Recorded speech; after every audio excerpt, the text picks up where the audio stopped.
مولانا طارق جمیل foundation, انسانیت کی محبت دلوں میں سموئے۔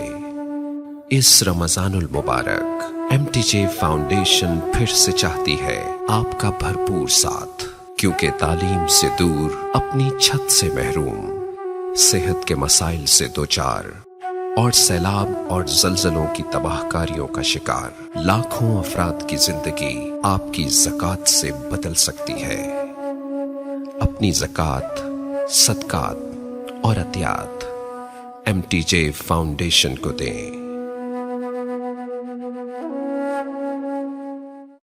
یہ قرآن کے اترنے کا مہینہ ہے، اس میں قرآن پڑھا جاتا ہے، اور اس امت کو اللہ نے یہ فضیلت بخشی ہے کہ انہوں نے اپنی کتاب کی حفاظت کی ہے، اور اس کی ابتدا اللہ نے سورہ فاتحہ سے فرمائی ہے۔ تو سورہ فاتحہ جبریل لے کر نہیں آئے، جبریل آپ کے پاس بیٹھے تھے، تو ایک دھماکہ ہوا، تو آپ نے فرمایا یہ کیا دھماکہ ہے کہ یا رسول اللہ آج ایک دروازہ کھلا ہے جو پہلے کبھی نہیں کھلا، اور آج ایک فرشتہ آ رہا ہے جو آج تک زمین پہ نہیں آیا، اور ایک کلام لے کر آ رہا ہے جو آج تک کسی نبی پر نہیں آیا۔ تو وہ فرشتہ حاضر ہوا اور آپ کو دو کلام پیش کیے، ایک سورۃ فاتحہ اور ایک سورہ بقرہ کا آخری رکوع، آمن الرسول سے لے کر آخر تک۔ ابشر بنورین، آپ کو دو نوروں کی بشارت ہو، سورۃ فاتحہ اور سورہ بقرہ کا آخر رکوع۔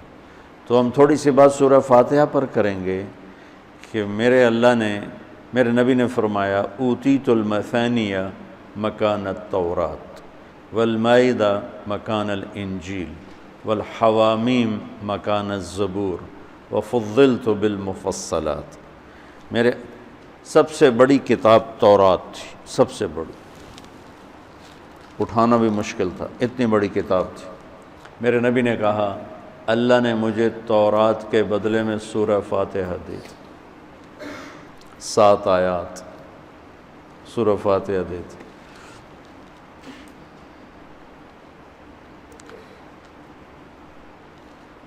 اور انجیل کے بدلے مجھے اللہ تعالیٰ نے سورہ مائدہ دے دی، انجیل سورہ مائدہ۔ حوامیم یعنی حامیم سے 7 سورتیں شروع ہوتی ہیں، 26ویں پارے سے وہ 25ویں پارے سے 24ویں پارے سے وہ شروع ہوتی ہیں اور 28ویں تک غالباً جاتی ہیں، 7 صورتیں کٹھی، حامیم حامیم حامیم حامیم۔ تو زبور کے بدلے اللہ نے مجھے حامیم عطا فرمائی، اور باقی قرآن کے ذریعے سے مجھے عزت اور فضیلت عطا فرمائی۔ سورہ فاتحہ امام راضی رحمۃ اللہ علیہ ایک دفعہ اپنے خطبہ میں فرمانے لگے کہ اس سے 10,000 مسائل نکلتے ہیں، تو بعض لوگوں نے ان کا مذاق اڑایا۔ وہ مذاق اڑانا تفسیر راضی کا سبب بنا، تفسیر کبیر کا، کہ فرمایا کہ جب انہوں نے میرا مذاق اڑایا تو میں نے اللہ کا نام لے کر قلم اٹھایا اور میں نے لکھنا شروع کیا۔ پہلی جلد سورہ فاتحہ پر ہے، اور 10,000 مسائل اس بندے نے نکال کے پیش کیے ہیں امت کو۔ کبھی موقع ملے تو آپ پڑھ لینا۔ اور حضرت علی کا فرمان ہے، امام المتقین، اگر میں سورہ فاتحہ کی تفسیر کروں، سورۃ فاتحہ کی تفسیر لکھواؤں، تو 70 اونٹوں پہ لادی جائے گی، 70 اونٹوں پہ۔ اور یہ خالی دعویٰ نہیں تھا، ایک حدیث اور سنو۔ ایک دفعہ عشاء کی نماز پڑھا کے تشریف فرما ہوئے اور فرمایا آؤ آج میں تمہیں سورہ فاتحہ کی تفسیر سناؤں۔ تو شروع کرتے ہیں بسم اللہ سے، اور بسم اللہ کی با سے شروع کرتے ہیں۔ عربی میں تو حروف کا بھی مطلب ہوتا ہے نا، با کا مطلب بیان کرنا شروع کیا، اور فجر کی اذان ہو گئی، بات چل رہی تھی۔ سبحان اللہ۔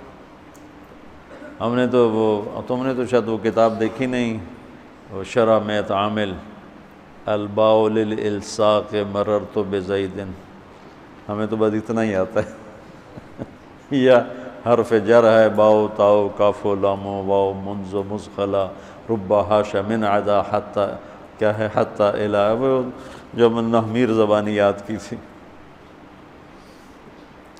تو سورۃ فاتحہ سارے آسمانی کلاموں کا، جتنے آسمان سے کلام اترے، کتابیں اتریں، اس کا خلاصہ ہے قرآن، اور قرآن کا خلاصہ ہے سورۃ فاتحہ، اور سورۃ فاتحہ کا خلاصہ ہے ایاک نعبد و ایاک نستعین۔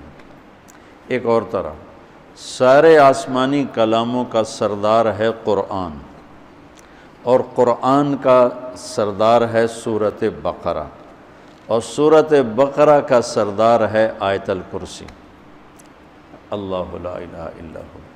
تو آسمانی علوم کا خلاصہ قرآن، اور قرآن کا خلاصہ سورۃ فاتحہ، اور سورۃ فاتحہ کا خلاصہ ایاک نعبد و ایاک نستعین۔ یا اللہ صرف تیری بندگی، یا اللہ صرف تجھ سے مدد، ایاک سارے طرفوں سے، وَإِذَا سَأَلْتَ فَاسْأَلِ اللَّهِ وَإِذَا اسْتَعَنْتَ فَاسْتَعِنْ بِاللَّهِ ایاک، کہ یا اللہ صرف تیری بندگی، اور یا اللہ صرف تجھی سے مانگنا، تیرے آگے جھولی بھر، دنیا بھی اسی سے مانگنی ہے اور آخرت بھی اسی سے مانگنی ہے۔ اللہ نے ہمیں دنیا پہلے سکھائی، آخرت بعد میں سکھائی۔ ربنا آتنا فی الدنیا حسنۃ وفی الآخرۃ حسنۃ وقنا عذاب النار۔ تو سارے آسمانی کتابوں کا خلاصہ یہ ایک جملہ ہے، ایاک نعبد۔ اور بندگی صرف نماز نہیں، بلکہ پوری زندگی اللہ کی چاہت میں گم ہو جائے، ڈھل جائے، اور ہر ضرورت میں اللہ ہی کی طرف ہاتھ اٹھے، مخلوق کی طرف ہاتھ۔ ایک ہوتا ہے ایک دوسرے کی مدد کے لیے، وہی اپنا ٹریکٹر دینا، یار میری جو ہمارے ہاں ہم نے اپنی مثال دینی، جب ایک دم زمین تیار کرنے کا وقت آتا ہے تو وہ 3 ٹریکٹر بھی کافی نہیں ہوتے، تو ہم کہتے ہیں جی ذرا اپنا ٹریکٹر بھیج دینا، ایک ہی دن میں ہماری زمین ساری تیار ہو جائے۔ یہ ایک دوسرے کی امداد باہمی ہے۔ مدد جہاں انسان بے بس ہے، صرف اللہ ہی کر سکتا ہے، ان چیزوں میں اللہ کے سامنے جھولی پھیلانا، اسی کو پکارنا، اسی کے آگے ہاتھ پھیلانا، اور اسی کے آگے سر جھکانا۔ حنین میں صحابہ جیسی ہستیوں نے کہا آج ہمیں کوئی نہیں ہرا سکتا، ہم بہت زیادہ ہیں۔ اللہ نے ایک حلے میں اڑا کے سب کو کہاں سے کہاں بھگا دی۔ لن نغلب من قلۃ، آج ہمیں کوئی نہیں ہرائے گا۔ تو پہلے حملے میں ہی قدم اکھڑے، اور صرف 88 آدمی اللہ کے نبی کے ساتھ رہ گئے، 12,000 بھاگ گئے۔ پھر یوم حنین اذ اعجبتکم کثرتکم فلم تغن عنکم شیئا۔ تو میرے عزیزو، سورۃ فاتحہ پورے قرآن کی چابی ہے، تمہید ہے۔ قرآن توحید بتاتا ہے، رسالت بتاتا ہے، آخرت بتاتا ہے۔ سورۃ فاتحہ میں توحید بھی ہے، رسالت بھی ہے، اور آخرت بھی ہے۔ الحمدللہ رب العالمین الرحمن الرحیم مالک یوم الدین۔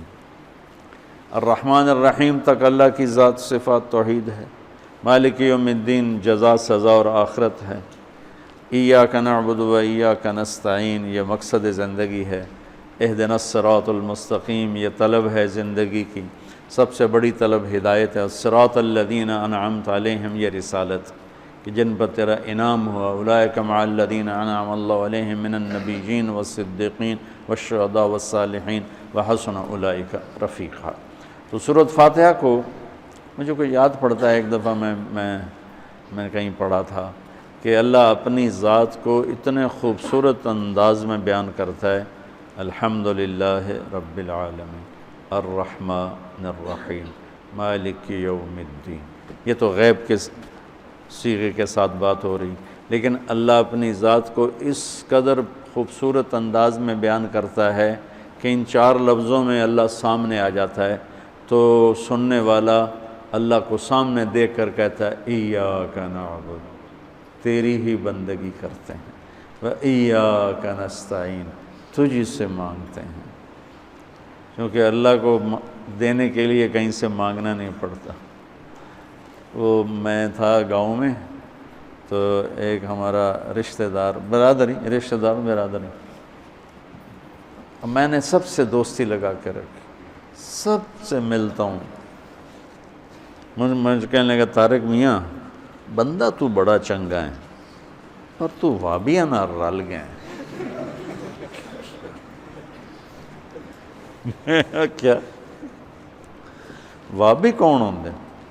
ہے کہ جڑے پیرانو نہیں مندے، ہے کہ پیرانو تو سارے مننے ہیں، اللہ دے ولیاں دا کوئی انکار ہے بھلا؟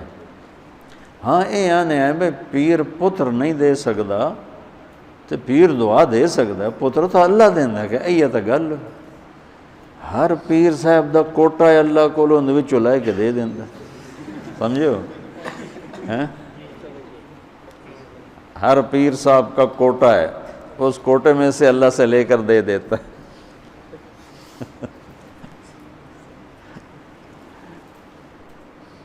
علم و باج کرے فقیری کافر مرے دیوانہ ہو، ساسے وریاں کرے عبادت کلو اللہ تو رہے بیگانہ ہو۔ سلطان باہو رحمۃ اللہ علیہ کے 2 بول ہیں۔ تو ابراہیم علیہ السلام نے آگ میں جاتے ہوئے جبریل اور ہوا کے فرشتوں کو کہہ دیا تھا اما الیک فلا واما الی اللہ فنعم ایاک نعبد وایاک نستعین۔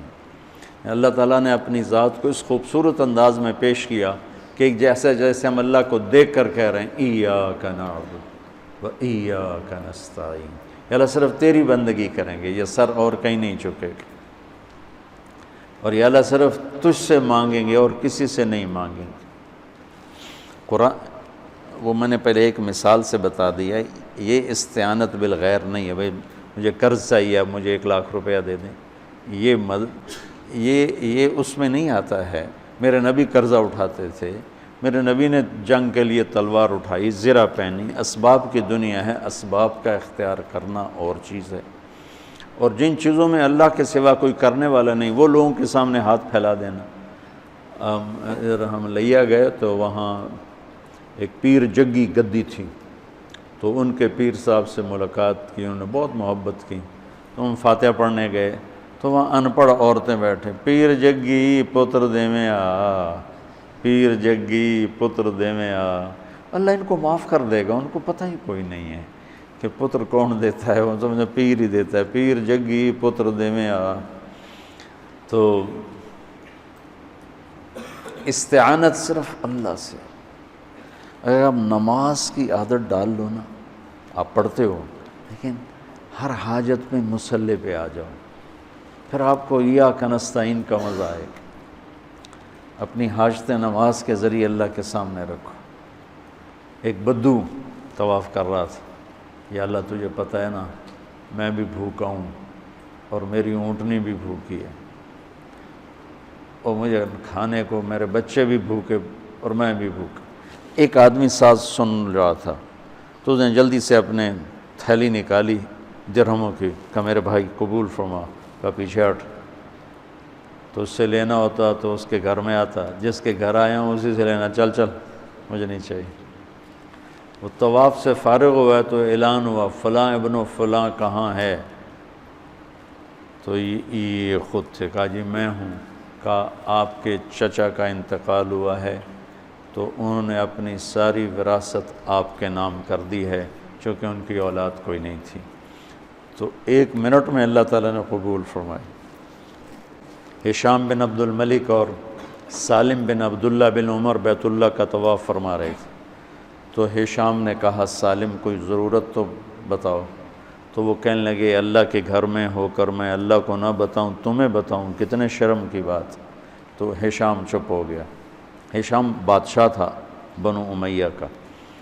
تو جب دونوں باہر نکلے تو ہشام نے کہا اچھا اب تو بولیے، کوئی ضرورت بتائیں۔ تو سالم بن عبداللہ بن عمر، حضرت عمر کے پوتے، کہنے لگے کیا بتاؤں، دنیا کی یا آخرت کی؟ وہ کہنے لگا دنیا کی بتاؤ، آخرت کی میں کیا پوری کروں گا؟ تو وہ کہنے لگے دنیا تو کبھی اللہ سے نہیں مانگی، تجھ سے کیا مانگا؟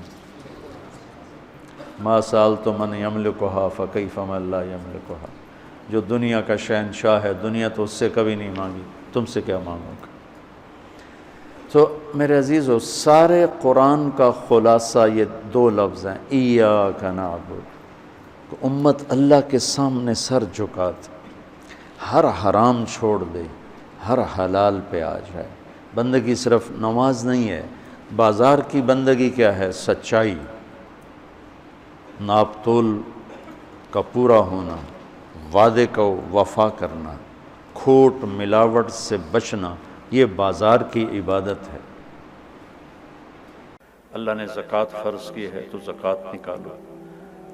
اب تو اتنے حالات ہیں کہ متوسط طبقہ بھی زکوٰۃ کا مستحق ہے، اپنے زکوٰۃ سے بڑھ کے نکالو، کیونکہ زکوٰۃ دینے والا بخیلوں سے تو نکل جاتا ہے، لیکن سخیوں میں داخلہ اس سے اوپر کرے گا تو ہوتا ہے۔